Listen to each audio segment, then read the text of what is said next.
இயேசு கிறிஸ்துவின் இனிய நாமத்திலும் சேனைகளின் அதிபதி தரிசன சபையின் சார்பிலும் தரிசன வார்த்தை என்ற யூடியூப் சேனல் நிகழ்ச்சிக்கு உங்களை வாழ்த்தி வரவேற்கிறேன். உங்களுடைய வாழ்க்கையில் தொடர் கஷ்டங்களா, கடினமான காரியங்களா, நெருக்கடியா, இக்கட்டான சூழ்நிலைகளா, இப்படிப்பட்ட நேரத்தில் நீங்கள் எப்படி பிரதிபலிக்கிறீர்கள்? நம்முடைய குறைச்சலில், நெருக்கடியில் நாம் என்ன செய்ய வேண்டும்? நாம் தேவனை தேட வேண்டும். சூழ்நிலைகளை ஒரு நாளும் பார்க்கக்கூடாது.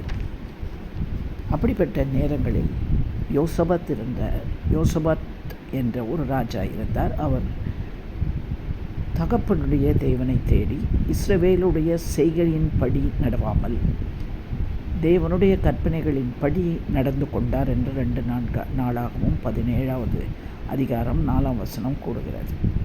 கர்த்தருக்கு பயந்து அவர் கற்பனைகளின்படி கீழ்ப்படிந்தால், யோசபாத் அப்படி செய்ததனால் தேவன் அவன் ராஜ்ய பாரத்தை ஸ்திரப்படுத்தினார். அதனால் அதிக ஐஸ்வர்யமும் கனமும் அவனுக்கு கிடைத்தது. கடினமான காரியத்தை கடந்து போகும்போது நாம் பயப்படாமல் இருக்க வேண்டும். இஸ்ரவேல் தேசம் வடப்பகுதியாகவும் தென்பகுதியாகவும் 2ஆக பிரிக்கப்பட்டிருந்தது. அது வடபகுதி இஸ்ரேல் என்றும் தென்பகுதி யூதா என்றும் அழைக்கப்பட்டது. இந்த யூதா பாபிலோன் வசமாகவும் இஸ்ரேல் அசீரியர்களின் வசமாகவும் அடிமை தினத்திற்கு போய் தவித்து கொண்டிருந்த நேரம். அந்த நேரத்தில் இஸ்ரேல் தேசத்தை தேவன் துளிர்விட செய்தார். அதுபோல உங்களுடைய நெருக்கடியிலும் உங்களை வாழ வைக்க செய்கிற தேவன் உங்களையும் துளிர்விடச் செய்வார். எரேமியா தீர்க்கதரிசன புஸ்தகம் 30:10 சொல்லப்பட்ட, யாக்கோபே நீ பயப்படாதே, இஸ்ரவேலே நீ கலங்காதே, உன் சிறையிருப்பை கர்த்தர் திருப்புவார். எந்த மாதிரி சூழ்நிலையில் இதை சொல்லுகிறார்? அடிமைதனத்துக்குள்ளே சிக்கி இருக்கிற தேசத்தை பார்த்து சொல்லுகிறார்.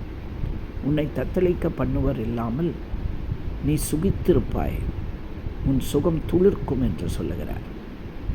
பயப்படாதே என்ற தேவன் ஒரு வார்த்தையை சொன்னார். ஆனால் எதை குறித்து சொல்லுகிறார்? எபிரேய மொழியிலே இந்த யாரே என்ற மொழியின் பிரகாரம் பயப்படாதே என்றதற்கு அர்த்தம், உங்களுக்கு எதிர்காலத்தில் வரப்போகிற பயங்கரமான திகிலான சம்பவங்களை குறித்து நீங்கள் பயப்படாதீர்கள். இது நடக்குமோ, அது நடக்குமோ, இந்த சூழ்நிலை வந்துவிடுமோ, அப்படிப்பட்ட நிகழ்ச்சிகள் மாறிவிடுமோ என்று நீங்கள் பயப்படுகிற ஒரு காரியம். ஒருவேளை ஒரு நோய் வந்தால் நான் இந்த நோயிலே இறந்து விடுவேனோ, இல்லை என் கைகள் வீழ்ந்துவிடுமோ என்று அனாவசியமாக பயப்படுகிற காரியம். தவறான காரியமோ தவறான விஷயமோ நமக்கு முன்பாக வந்து நின்று நம்மை பயமுறுத்துகிற ஒரு காரியம். இதெல்லாம் பிசாசு நம்மை பயப்படுத்துகிற ஒரு காரியம். ஒருவேளை எனக்கு திருமணமே ஆகாதோ, எனக்கு வேலை கிடைக்காமல் என் வாழ்க்கை இப்படியே முடிந்து விடுமோ, இப்படி பல தேவையில்லாத காரியங்களை, நடக்கக்கூடாத காரியங்களை நடப்பது போல நினைப்பது. அதனால்தான் தேவன் நமக்கு இப்படிப்பட்ட பயத்துக்கு எதிராக அவர் சொல்லுகிறார், நான் உங்களுக்காக பழி வாங்குவேன் என்று எரேமியா 30:16 சொல்லுகிறார். நான் உங்களை பாதுகாப்பேன், நான் உங்களுக்கு வெற்றியை கொடுப்பேன் என்ற அர்த்தம் கொண்ட ஒரு வார்த்தையை அவர் பயன்படுத்துகிறார். எபிரேய பாஷையில் எழுதப்பட்டிருக்க யாஷா. அப்படி என்றால் தேவன் உங்களுக்காக பழி வாங்குவார், தேவன் உங்களுக்கு பாதுகாப்பார், தேவன் உங்களுக்கு ஜெயத்தை கொடுப்பார். யாரே என்ற பயம் உங்களுக்கு இருக்கக்கூடாது. யாஷா என்ற வார்த்தைக்குரிய தைரியம் உங்களுக்கு இருக்க வேண்டும். தேவன் எனக்காக பழி வாங்குவார், தேவன் என்னை பாதுகாப்பார், தேவன் எனக்கு ஜெயத்தை கொடுப்பார் என்று நீங்கள் நினைக்க வேண்டும். அதற்காக தானே தேவன் நம்மோடு கூட இருக்கிறார். மரண இருளின் பள்ளத்தாக்கில் என்ன நடந்தாலும் பொல்லாப்புக்கு பயப்பட வேண்டிய அவசியமே இல்லை. நீங்கள் நிலை குலைந்து போக வேண்டிய அவசியமே இல்லை. உங்களோடு இருக்கிற தேவன் உங்களை ரட்சிக்க வல்லவராயிருக்கிறார். இதோ நாட்கள் வரும், உங்களுடைய சிறையிருப்பை திருப்பி உங்களுடைய பிதாவின் தேசத்துக்கு உங்களை திரும்ப வரப்பண்ணுவார் நம்முடைய தேவன். நீங்கள் அதை சுதந்திரித்து கொள்வீர்கள் என்ற அருமையான வாக்குத்தத்தத்தை எரேமியா 30:3 சொல்லுகிறார்.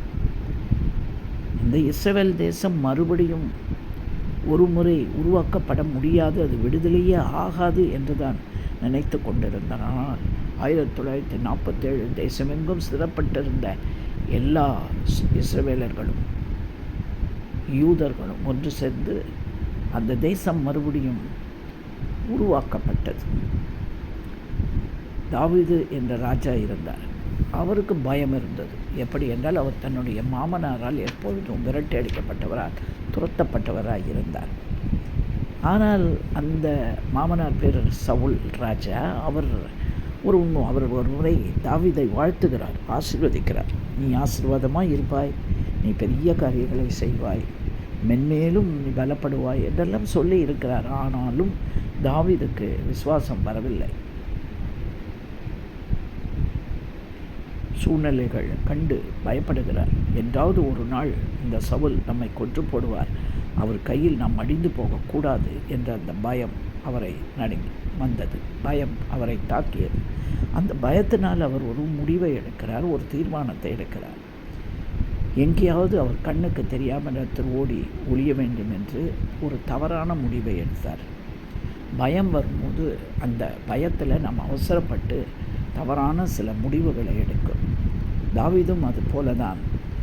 1 சாமுவேல் 27:2 பார்க்கும்போது சிக்லாக் என்ற ஒரு இடத்துக்கு போகிறார். காத் என்ற ஊருக்குள்ளாக இருக்கிற ஒரு இடம் இந்த சிக்லாக். ஆக அங்கே போனால் ஒரு இதைவிட மோசமான ஒரு சூழ்நிலை நடக்கிறது. அங்கே அவரையும் அவருடைய மனைவி மக்களையும் அவருடைய ஆடு மாடுகள் சொத்துக்களையும் அவரோடு கூட இருந்த அனைவருடைய மனைவி மக்களையும் எல்லாவற்றையும் கடத்தி கொண்டு போய்விட்டார்கள். இப்பொழுது தாவீதுக்கு இப்படிப்பட்ட ஒரு காரியம் நடந்ததை எண்ணி அவர் அதிகமாய் துக்கப்படுகிறார்.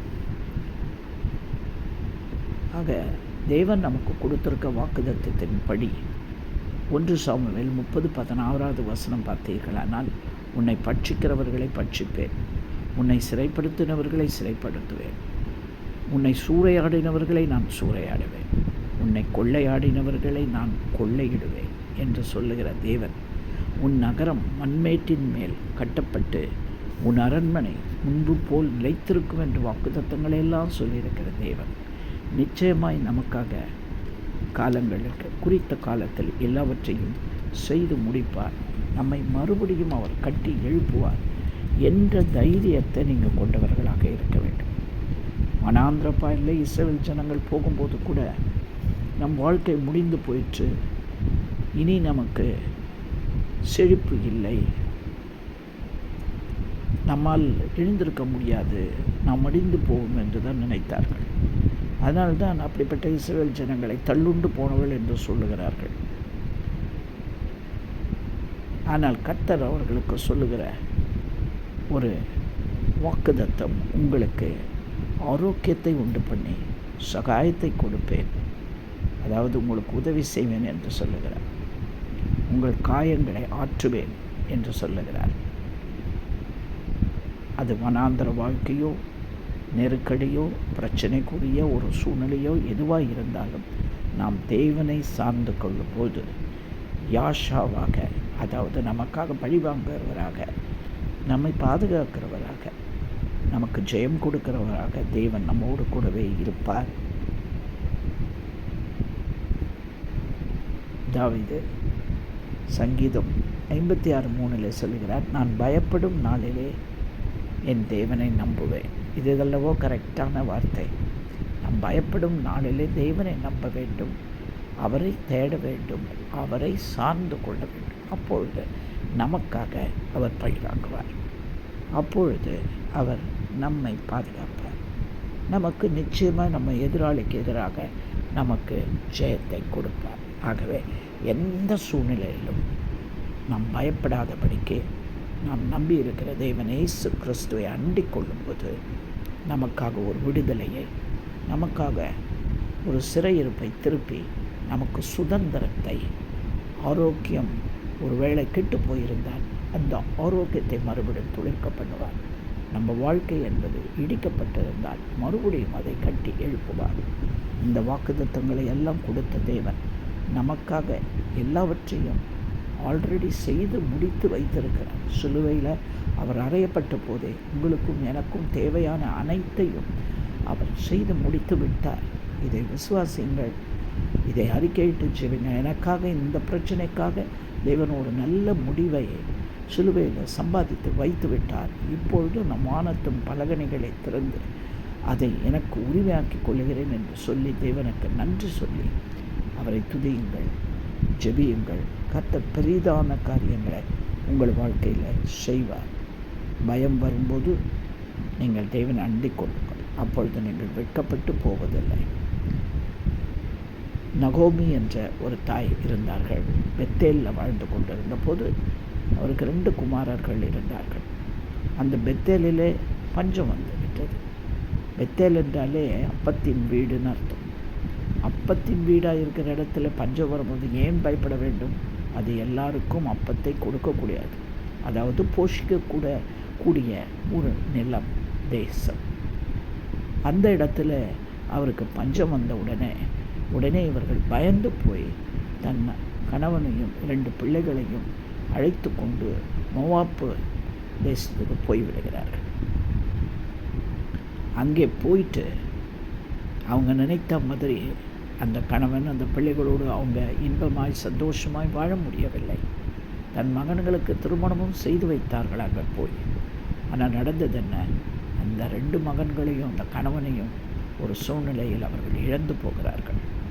2 கைவிடப்பட்ட அந்த மருமக்களோடு அனாதையாக அங்கே நிற்கிறார்கள். அப்பொழுது அவர்கள் தீர்மானம் இருக்கிறார், நான் செய்தது, நான் மறுபடியும் பெத்தேலுக்கே திரும்ப வேண்டும், நான் இங்கே வந்தது தவறு என்று கூட அவர்கள் யோசித்திருப்பார்கள்.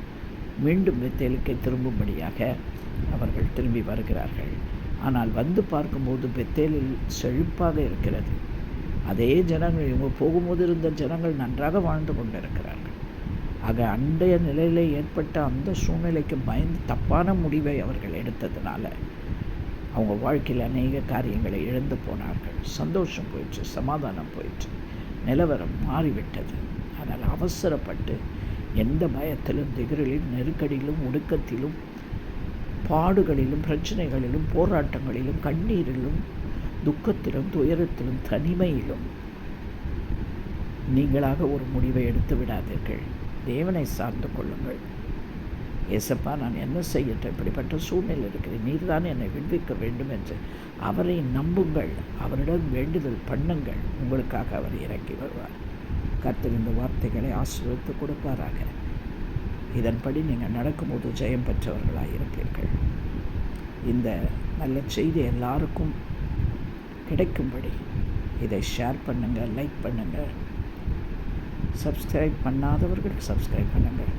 தேவன் உங்களை ஆசீர்வதிப்பார். கண்களை மூடி ஜெபிப்போம். அன்பும் இரக்கமுள்ள எங்கள் நல்ல தகப்பனே, குழம்பி போயிருக்கிற இந்த வேளையில், செய்வது என்னது என்று அறியாமல் இருக்கிற இந்த நிலையில், பலனற்று போயிருக்கிற நம்முடைய அருமையான ஜனங்கள் பயத்தில், திகிலில், கர்த்தாவே, என்ன நடக்குமோ ஏது நடக்குமோ என்று அவசரப்பட்டு, கர்த்தாவே, பெரிய படுபாதாளத்தில் போய் விழுந்து விடாதபடிக்கு நம்பிக்கையின் நங்கூரும் உம்மை அவர்கள் பற்றி கொள்ள, உம்மிடம் வேண்டுதல் செய்ய, உம்மிடம் ஆலோசனை கேட்க, உம்மை அண்டிக் கொள்ள, சார்ந்து கொள்ள அந்த ஒரு அபிஷேகத்தை, அந்த ஒரு நினைவை கர்த்தர் அவர்களுக்கு கொடுக்க வேண்டும். அவர்களுக்கு நீர் துணையாக இருந்து சகாயம் செய்ய வேண்டும். அவருடைய காரியங்களிலிருந்து அவங்களை விடுதலையாக்க வேண்டும். அவர்கள் வாழ்நாள் எல்லாம் உயிரோடு இருக்கும் நாள் விட்டு என்னை இயேசு கிறிஸ்து இப்படிப்பட்ட பெரும் பிரச்சனையிலிருந்து விடுதலையாக்கினார் என்று அநேகருக்கு சாட்சியாகவும் உமக்கு நன்றி உள்ளவர்களாக நடந்து கொள்ள கர்த்தர் கிருபை தர உங்களுடைய திருக்கரங்களை ஒப்பு கொடுத்து ஜெபிக்கிறோம். இயேசுவின் மூலம் ஜெபிக்கிறோம் எங்கள் நல்ல பிதாவே. ஆமென்.